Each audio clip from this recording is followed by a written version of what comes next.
Welcome to the last breakfast. Please enjoy the video. You'll start by confirming connectivity and the app is current. Open the Outlook app. If it's your first time, tap Add Account. Enter your full email address when prompted and tap Continue.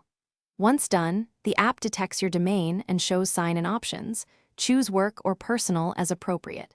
Make sure two-factor authentication device is at hand because some accounts require it immediately. This gets you past the initial handshake between your phone and Microsoft services. Now complete the core sign-in flow. Enter your password and tap Sign In. If your account uses Microsoft 365 or Exchange, the app may redirect to your organization's sign-in page. Supply correct credentials there. Grant Outlook permission to access mail, contacts, and calendar so sync works smoothly.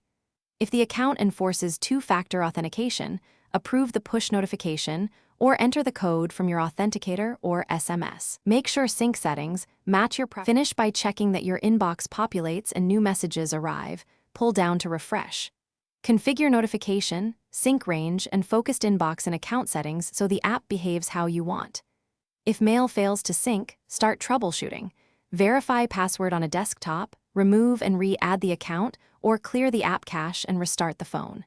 If two-factor blocks you, use a backup code or contact your admin. These steps resolve most login obstacles quickly. Thanks for watching. If this was helpful, leave a like and consider subscribing. See you next time.